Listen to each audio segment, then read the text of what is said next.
Madou by Lin Hui. Madou, once called Fanshe in early days, famous for its fragrant pomelos, the 5 clans form this town, full with ancient camphor scents. Calligraphy and Poem by Lin Hui.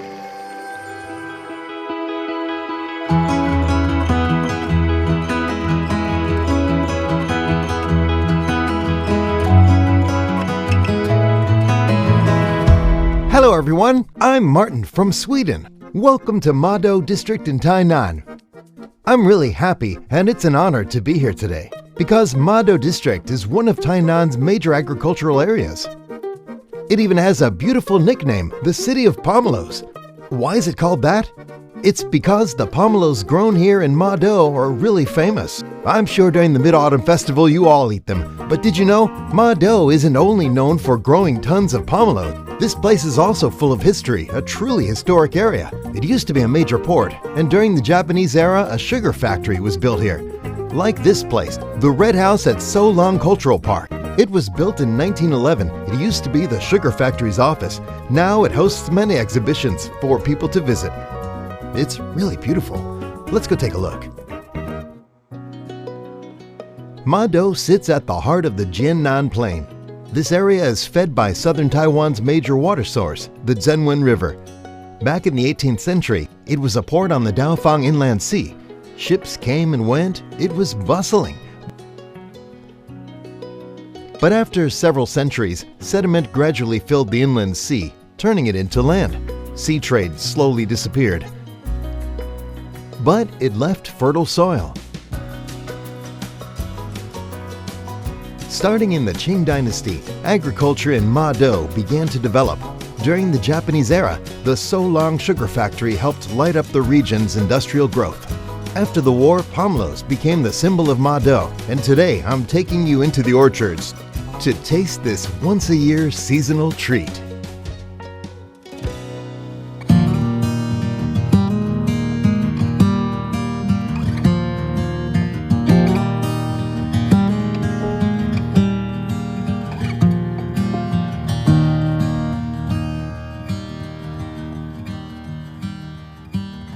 Hi, Mr. Chen. Hello. Thank you for letting me visit your orchard today, and even letting me try picking pomelos myself. Picking pomelos is really hot work, but right now is the best time to do it. It's okay. I'm not afraid of the heat. I'm afraid of the cold. You're afraid of the cold? Yeah, that's why I moved from Sweden to Taiwan. We actually have something similar to pomelos in Sweden. We have grapefruits, but they're a bit more bitter because the flesh is red and they're round in shape. But I have also heard that in recent years, stores in Sweden have started selling these pomelo-type fruits, like Taiwan Wendan. But they're still a bit different from the ones in Taiwan. Martin, do you know how old this tree is? I'm not sure. This one is already 40 years old. 40 years? That long? My father planted it when he was young. So this tree is actually older than me? Yes. And how many years have you been growing them yourself? I grew up playing under pomelo trees when I was a kid.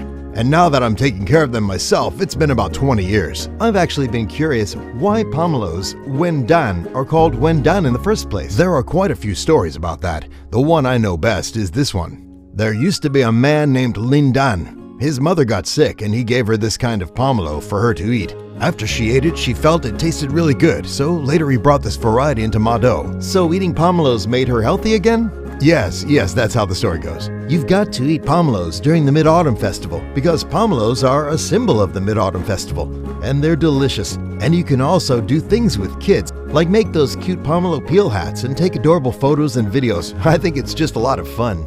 The best season for picking pomelos is around the solar term called White Dew, about 10 days before or after it. So right now, the fruits are at their plumpest. So how do you tell which ones are ready to pick and which aren't?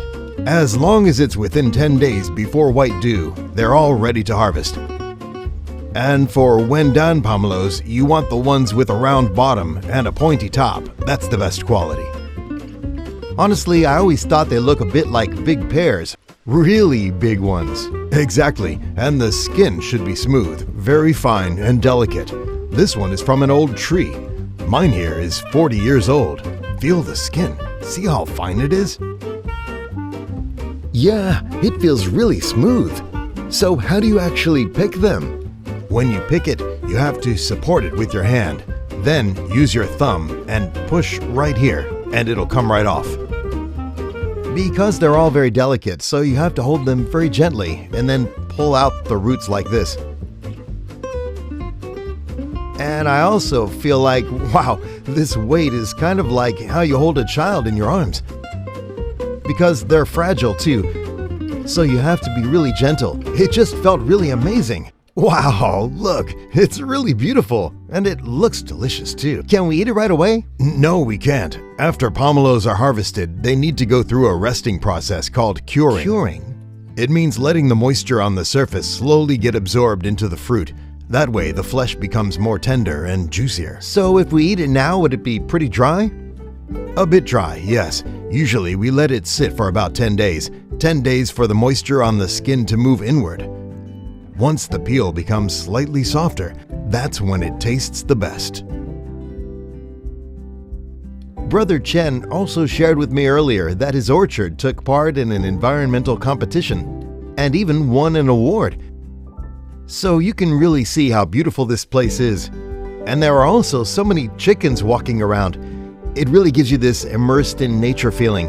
It's truly wonderful. These plump pomelos, each one is hard-earned and carries a farmer's year-long hope. Next, I'm taking you to a pomelo processing plant. Here, pomelos aren't just turned into beautiful gift sets. They're also made into all sorts of unique specialty products. Now we have arrived at the Madou Pomelo Processing Center. Every year, the harvested pomelos are brought here. Many are packed and sent out for sale. But many other products are also made here. What kind of products, you ask? Let's go take a look.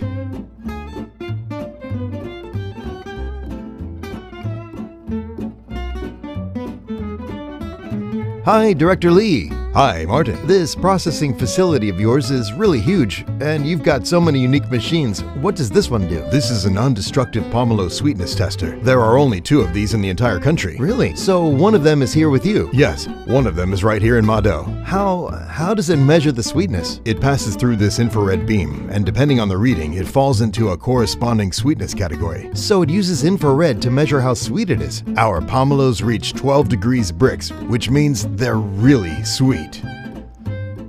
Yes, that's top quality. Before, we had to cut the pomelo open to check its sweetness, but with this machine, we can measure the whole fruit without damaging it. Each sweetness level shows up directly in its designated category.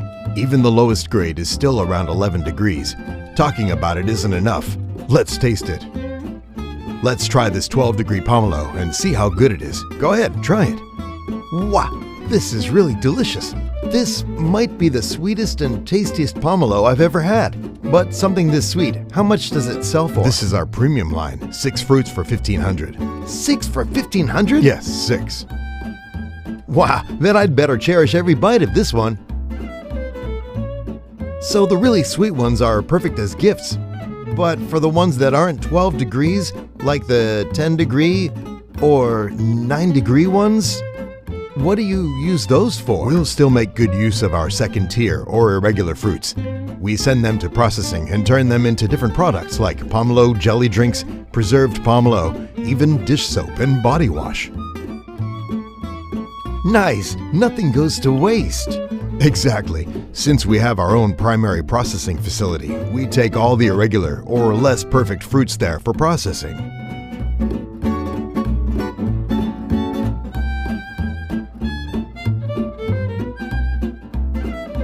Wow, this room is freezing, but it smells amazing. Exactly, that's the natural pomelo essential oil scent. This is our storage room, the cold room, the refrigerated area.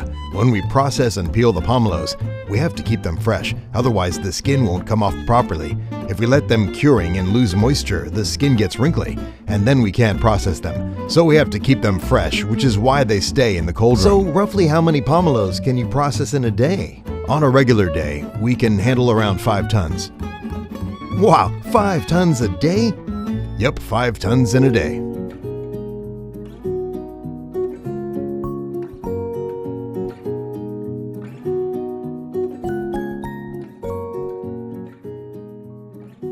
After visiting the processing factory, I truly understand where the pride of the people of Madou comes from.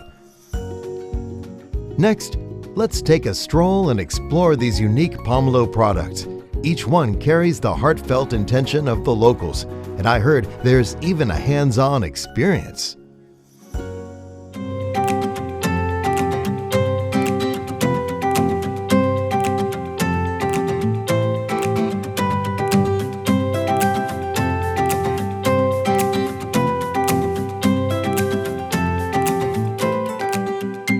Wow, this place is so cute. Next time, I definitely have to bring my son here. And I heard that inside there are also lots of spots for taking photos. Let's go in and take a look.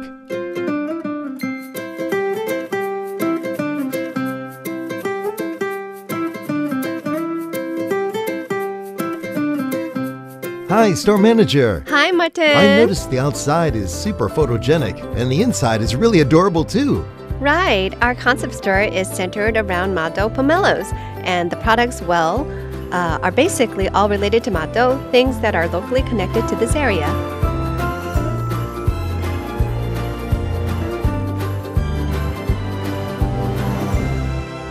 What are we making here? We're doing a jam DIY activity. A jam DIY? Yes, pomelo jam. First, we peel the pomelo, then we add sugar and start cooking it into a jam. After adding the sugar, midway through, we add lemon juice to brighten the flavor. And right before turning off the heat, we add honey. And that's it. The jam is done. Super easy. It really is. I feel like I could totally make this with my son. So how do you usually eat this pomelo jam? We often sandwich it between crackers. Kids especially love doing that during the DIY. They spread it, sandwich it, and just eat it like that. Wow, I can tell people in Madou really love pomelos. You're also creative, making so many foods and products out of them. You must really adore pomelos. That's right. Pomelos are our local industry here in Madou. And pomelos aren't just for food. We also use them to make all kinds of processed products. Edibles, daily used items, and even bath products. You name it.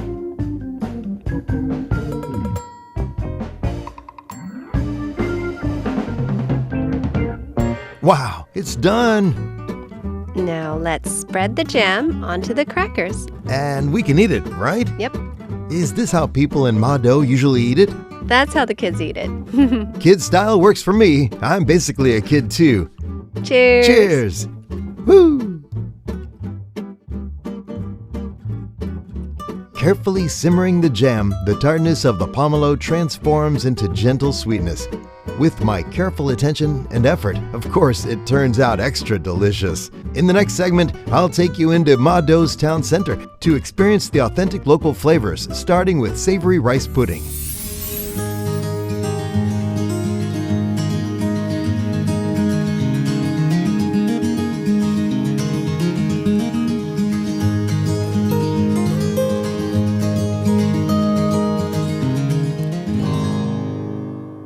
Hello, Boss Chu. Hi there. I'm really happy to be here. In my mind, savory rice pudding has always been a classic traditional snack, right? Savory rice pudding is a traditional Taiwanese snack.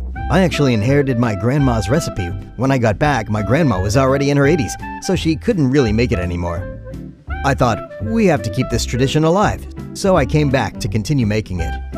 I've also heard that your shop is considered the most artsy or hipster savory rice pudding place in Tainan. How did that come about? We're in Madou, and nearby there's an art and culture center. We collaborate with them on various projects, like hosting art exhibitions. Even for the annual oil painting art festival, we work together. So people started saying our savory rice pudding are the most artsy or hipster ones around. So here we are about to start making savory rice pudding. Yes, that's right. Our whole process for making savory rice pudding starts with preparing the toppings. We can then put these toppings into the bowls. Next, we grind the rice into a slurry. After grinding the rice slurry, the most important step is actually mixing the slurry. Mixing involves adding hot water and stirring it thoroughly. After mixing, we can start pouring the slurry into the bowls and steam them. For the toppings, we have these ingredients. This is the traditional flavor. For traditional flavor, there's dried shrimp, pork, eggs, and fried shallots, and finally a little lard on top. May I ask, for savory rice pudding, do people in Madou eat it for breakfast, or as an afternoon snack, or as a dessert after dinner? Actually, for savory rice pudding, there are roughly 2 times when people eat them.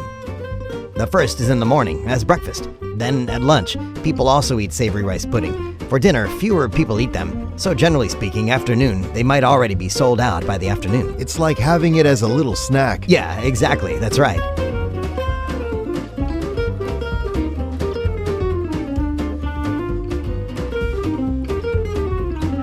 Wow, they look really tasty. We only have savory rice pudding here. Yeah, that's right. How do you tell them apart? We have a few different flavors. The traditional one is called classic old-fashioned, like this one. Next is Italian herb. Italian herb? Like this bowl here. Yeah, we add basil, rosemary, and other herbs in it. And this one is Sichuan spicy. Sichuan spicy? Yep, it's numbing and hot. I like that. And this one is our crispy fried savory rice pudding. So it's fried. Crispy on the outside, soft inside. That's unique. I've never seen this before. Let's start with the classic flavor. Sure. Do you know how to eat a savory rice pudding? Oh no, is there a special way? Yeah, usually we cut a corner first. Cut a corner. Right, then we can pour the thick soy sauce. Pour inside. Inside the corner. Make a little hole like this. Yes, then you can dip it. Nice, not bad. For the traditional flavor, most of its aroma comes from fried shallots. Yeah, I can really taste the onion flavor as soon as I eat it. Fried shallots, dried shrimp, and lard. It's really chewy and bouncy. Right, our Madou savory rice pudding is already seasoned inside, so you don't really need the soy sauce. It's already savory. Yeah.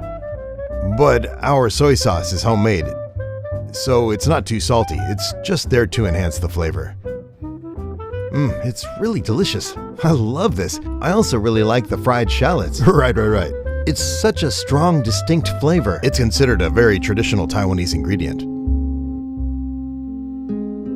A bowl of savory rice pudding that may look ordinary carries the shared taste memories of the people of Madou. This traditional flavor does more than satisfy hunger. It feels like the continuation of history. And speaking of history, we have to talk about the next place we're heading to. Did you know, a long time ago, this place wasn't land at all, but was part of a lagoon called the Daofong Inland Sea.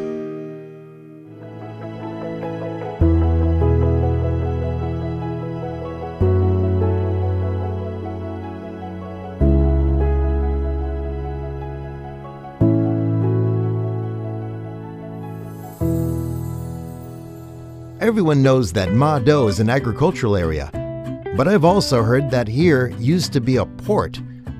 Although it's hard for me to imagine how there could have been a port here with all this flat land. Where did the water come from? But I arranged to meet a teacher who will give us an introduction. Let's go and listen. Hello, Teacher Liang. Hello. I heard this used to be a port, is that right? Yes, it was called Madou Port. You can still see the remains of the pier. See over there? So this area used to be all water? The spot we're standing on now would have been water back then. It's been raised up. So this used to be a very lively place with lots of merchants, right? Yes, the waterfront was definitely where business happened. So, teacher, how come the Daofong Inner Sea disappeared? Well, over the years, there were several big floods. The nearby Jiangwen River would overflow, bringing a lot of mud. The sediment would pile up, layer by layer, and eventually, it gradually blocked up the port.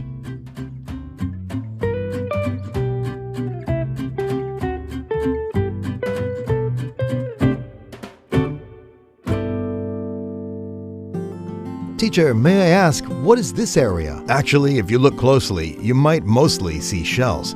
But you need to look carefully. There are actually many pottery shards here. Because of all these shards, we know that this was basically an ancient rubbish heap. They might have eaten the shellfish and then discarded broken pieces of their pottery, throwing them into this area. But in archaeology, this turns out to be extremely useful because the items excavated from here allow us to understand how people lived back then. This site dates back roughly 2300 to 2700 years. In other words, people lived here over 2,300 years ago. Indeed, this area was already inhabited. Of course, the people living here were early inhabitants of Taiwan. Archaeologically speaking, they are considered part of the Dahu culture. because this belongs to the Dahu culture period. During this time, they were still using stone tools. Although this exhibition hall is not large, it's very interesting. They display the artifacts excavated here so visitors can see them and gradually understand that over 2,000 years ago, a community lived here and what kinds of tools and objects they used.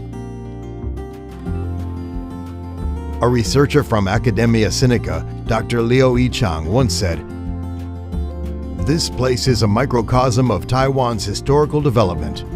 From this site, we can understand how other parts of Taiwan might have developed similarly.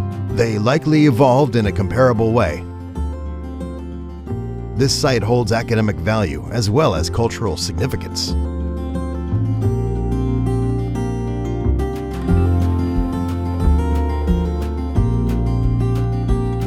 May I ask, is this piece also an artifact excavated from this site? Yes, this one was also excavated at the pier, roughly from the southeastern corner of the area. This is the first fossilized horse discovered in Taiwanese archaeology.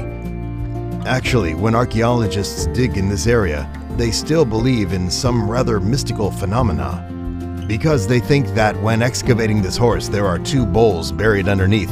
Archaeologists interpret this as possibly sacred objects meant to block the dragon's lair. They were used for ritual purposes to symbolically control or suppress this area. Daofong Inner Sea once witnessed bustling trade and interactions among different communities. Although its former glory has faded, it has become fertile land that profoundly shapes the lives and culture of later generations. In Zhongye community, there is a cultural village created by young people, a space fostering creativity and tradition. Here we can step into ancient San-Huo courtyard homes and experience the life wisdom passed down through generations.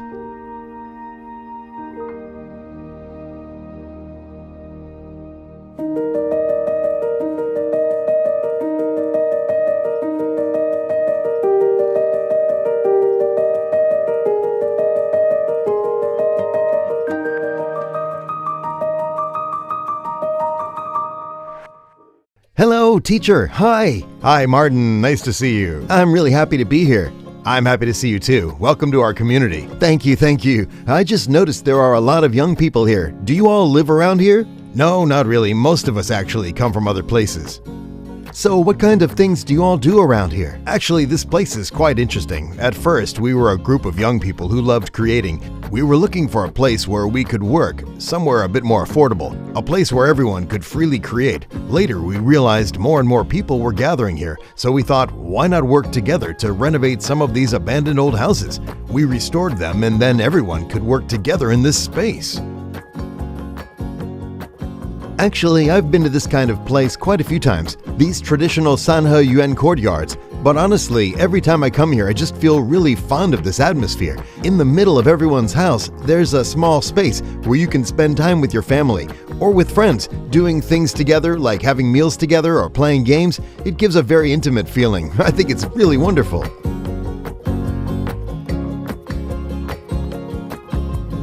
Hello, Teacher Panda. Hi. Hi, Martin. I'm the one who's going to guide you in making the roof frame structure built in our exhibition room. It's a roof frame structure. The first step is to erect the vertical posts to stand up the columns.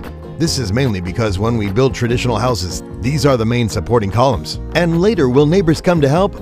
Or is it just the two of us? We'll have lots of little helpers to assist. Really? Great, then I feel reassured.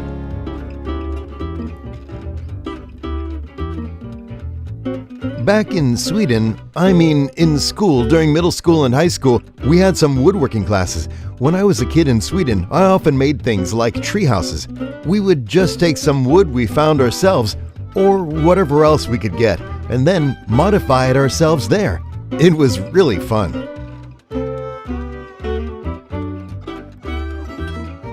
So over here, the crossbeam is designed to move up and down, and in the middle here is the traditional wall structure.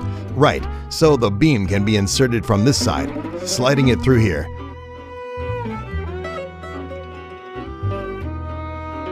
Okay, after sliding it in, you can tap it with a hammer.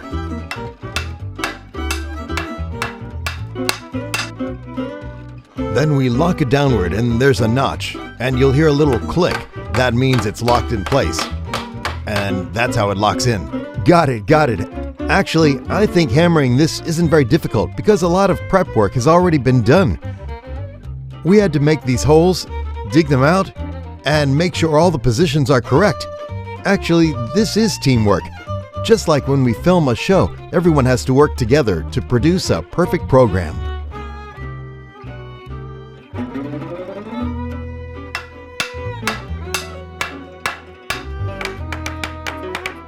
Alright, so it's finished now.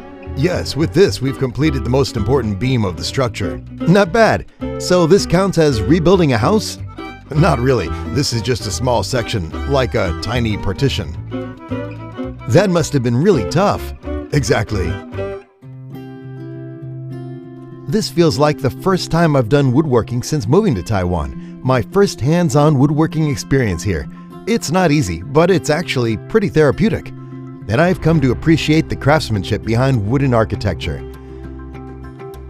And here in Madou, there's another source of local pride, and that is the man known as the National Treasure King of Song, Hsia.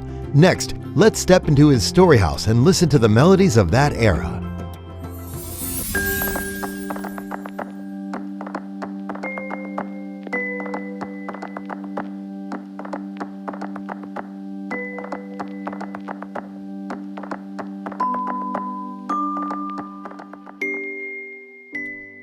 So this right here is inside the Storyland Cultural Park, the Hsia Story Exhibition.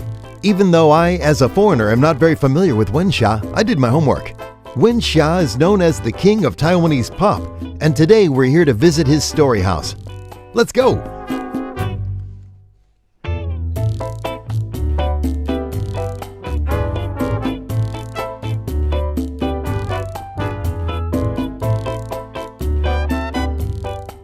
Hello, Teacher Lin. Hello. Could you share with us just how popular Hsia was back then and how high his status was? Oh, Master Hsia came from Madou. He was a singer and also an actor, so the films he acted in back then, all 11 of them, were pretty much box office hits. Later, he formed a group called the Four Sisters, which he had made up of students he trained. They were called the Hsia Four Sisters, and when he was acting in films, he would also bring them along to perform during screenings. There were really huge crowds at the time. You could even say it was like the whole town emptied out to see them. And later on, the younger generations of singers all had to learn to sing like him. That's how it was. So he was truly the island king of songs. Excuse me, what does the number 1200 here mean? That's for Master Hsia. He released 1,200 songs. He released 1,200 songs? Yes, a lot. He was a prolific singer-songwriter. Early on, he covered Japanese songs and wrote Taiwanese lyrics for them. Later, he started writing his own lyrics and composing his own music, and kept doing that throughout his life. He believed that songs can be passed down forever, so he kept writing and composing non-stop. But 1,200 songs? That's incredible! I've spent several years and only written a few songs myself. How many years did he spend making all those songs? He started in his second year of high school and just kept on going. Kept writing all the time? Yes, he was always writing, always composing. That's really amazing.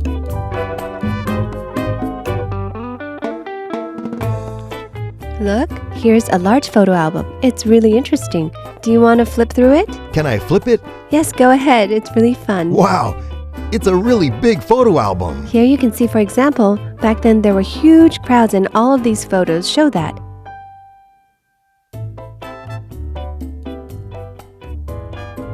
This particular photo is the teacher's favorite. It's a wedding photo of him with Hsia. This one.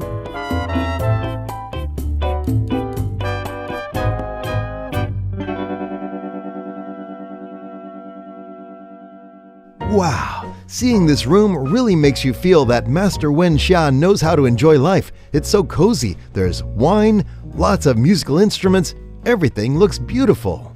Because Master Hsia studied in Japan for 3 years, he had a very Japanese air about him, and you could see he liked watching sumos.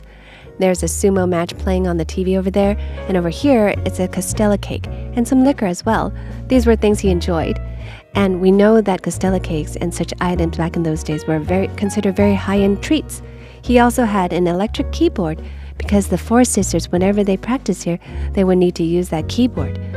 There's also something pretty special. That's a Hawaiian guitar, which was an instrument Master Wenxia really loved. He even formed a Hawaiian band before. As for this room, it belonged to Wenxia's daughter, Wenji. Based on her descriptions, we restored and recreated this room, so it feels like the way he lived in his everyday life back then. The Wenxia Story Exhibition seems to instantly transport people back to times long gone, letting them feel the youth and romance of that era. And the Soji Arts and Culture Center is not only full of artistic charm, it also has a very unique cafe. It used to be the factory director's residence. Being able to enjoy coffee in such an old house, isn't that romantic? Manager Chen, hello. This really feels like the most beautiful and fragrant cafe I've visited in Taiwan. The coffee aroma combined with the scent of cypress wood, it's just wonderful.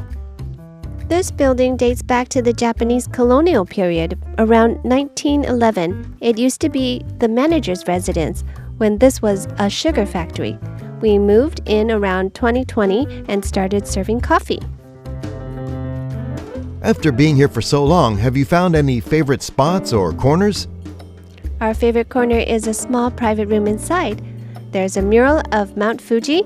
It seems like someone from the Japanese area missed Japan so much that they painted it. Wow, that must be beautiful.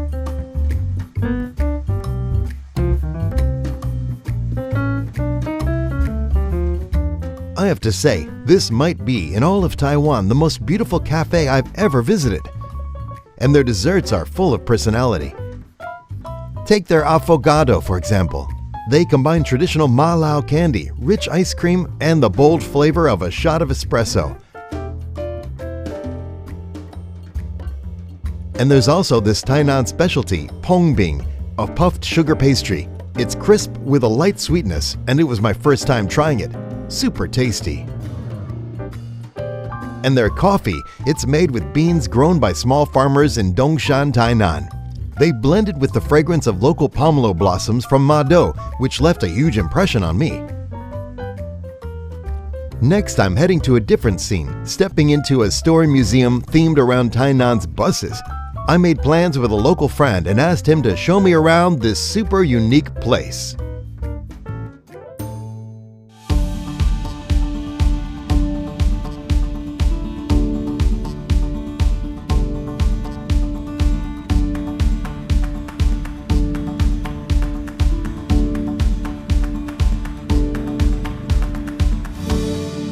Hello, Teacher Howard. Hello, Martin.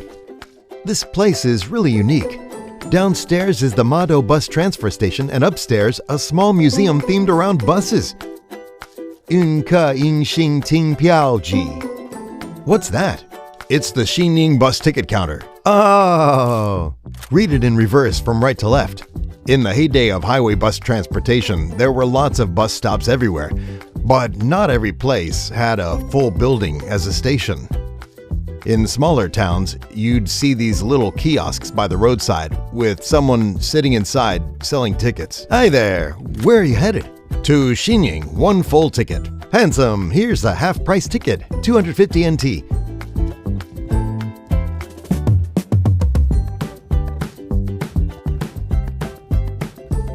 It's my first time driving such a big vehicle, and the steering wheel is huge. Yup, and it turns more than a regular car's wheel. Wow, really? And this seat is pretty comfortable too. Yeah, it has an air cushion. On bumpy roads back in the day, the whole bus would shake like crazy, but the driver stayed comfortable because of the air cushioned seat. Nice. Are you getting on? Sure. Hey, ticket!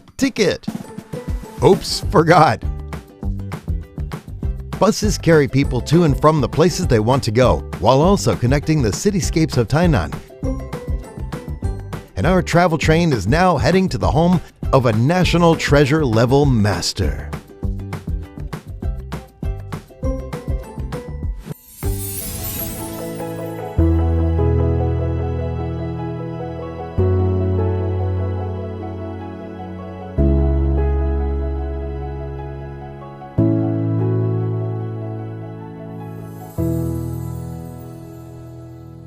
Dear viewers, this is the National Treasure Master, Chen San-Huo. Thank you, I'm humbled. He truly is a national treasure-level artist. He specializes in cut and paste mosaic art, truly remarkable.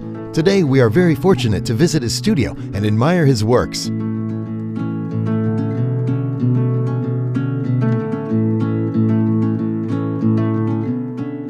This is actually my first time seeing these cut and paste mosaic pieces, and I heard you started doing this at the age of 17. Yes, I was destined that I would make a living from mosaic art. My father did painting and lacquer work at the Madou Temple. My master, Chen worked there. As a child, it was fun to pick up scissors and learn cutting. Cutting for 3 days. I discovered my passion and found my destiny. I couldn't continue school after grade 9. I've been doing this for 60 years. Truly impressive. May I ask, how many temples now have your works displayed? From my youth until now, it's been roughly over 100 temples. Over 100 temples? The texture and the feel of it, they each have such distinct forms.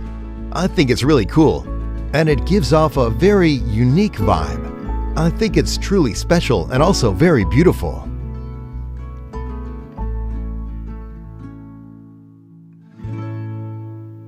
So now we start hammering? Yes, hammer it. How should I do it? Use the pliers. The pliers. Start from this corner here.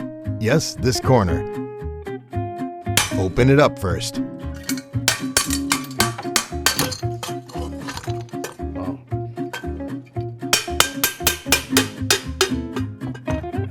Just go with the flow. Oh, it worked! When you're knocking on this piece, the first key thing is to find its belly. Once you identify the belly of the piece, then the second thing is the butt. In one artwork, if you can bring out these two parts, the belly and the butt, then the piece is basically done. So you really just tap randomly and see what shapes appear? Its butt is right here. Oh wow, it's already there. Because with traditional cut and paste mosaic art, most artists use scissors to shape the pieces. Whatever shape they want, they'll just cut it out. But this master is different. He shapes everything by hammering, and when you hammer like that, you never really know what shape it'll turn into. You just hammer it out and see what you get, then figure out how that piece can be used. And I think that's incredible. It really shows that he has the true heart of an artist. I'm a bit scared. Whoa! Yes. It's opened.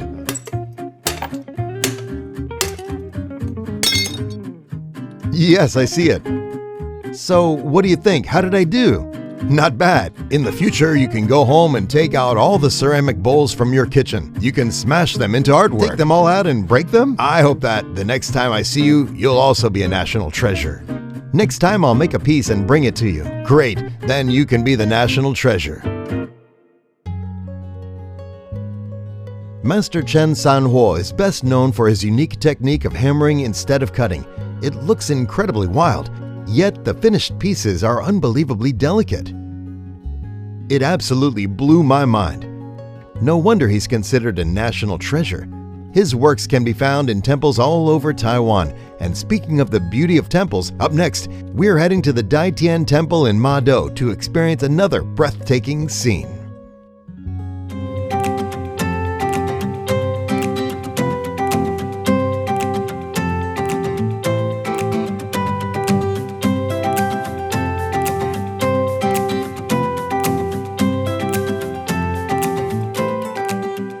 Here we are at one of the biggest spots in Madou, the famous Datian Temple. Besides coming here to pray, there are also some really unique attractions inside that you can check out. Let's go take a look.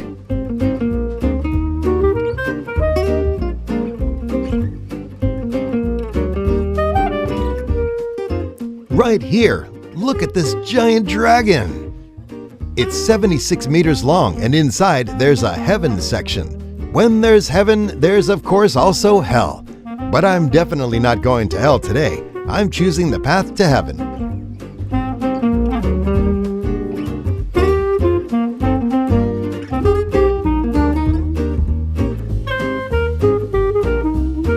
As you walk through, you'll see tons of different scenes to explore. You can see deities playing chess with good-hearted people. Do good while you're alive, and you'll earn your place in heaven after you're gone. Whether in Eastern or Western culture, this idea exists everywhere. And here, the Heaven and Hell attraction was built to remind people to be good. This place feels super retro, and it's really fun. If you ever visit Madou, you absolutely have to stop by.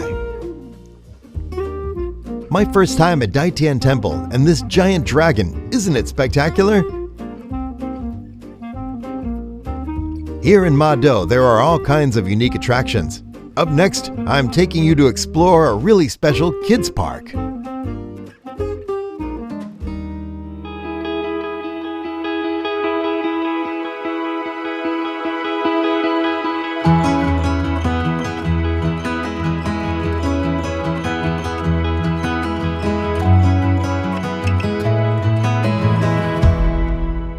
Here we are at Madou Gong 11 Park. I heard this park is themed around the old Daofong Inland Sea. Let's go check it out. Let's go! Wow, look here! This place is super fun! There's a climbing tower about 5 meters high, there are slides, climbing areas, and space to run around. So much fun! I think kids in Madou are really lucky. If you're bringing kids next time, you definitely have to visit this park and have some fun. In recent years, I've noticed that parks in Taiwan are getting better and better. If you have kids, I highly recommend letting them burn off some energy here. In Madou, there are many unique attractions worth exploring one by one. It's definitely a super rich and fulfilling trip.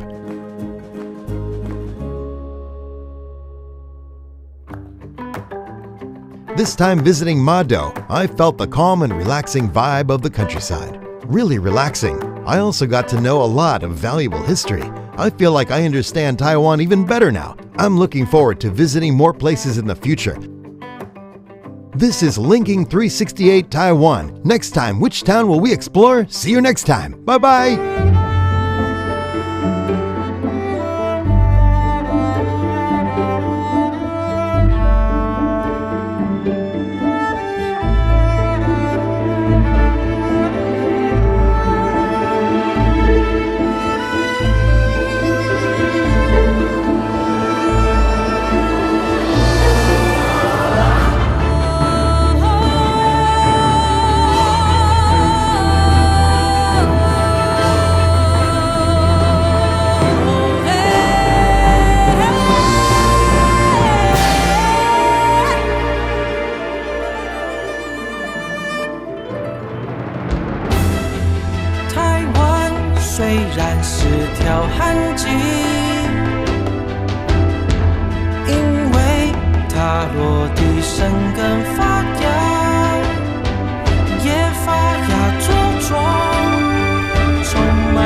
罕钱，路途西经，充满生命力。我的决心，让台台严密。过去现在，好未来无限。台湾发展，全世界倾线。勇敢热情，脚步马停。伫汪洋中，要游向未来。华丽转身，华丽转身，咱做伙华丽转身。义汉之野，心手相连下，拼出一片台湾。坚强勇气，坚强勇气，咱斗阵坚强勇气。成为一尾坚强。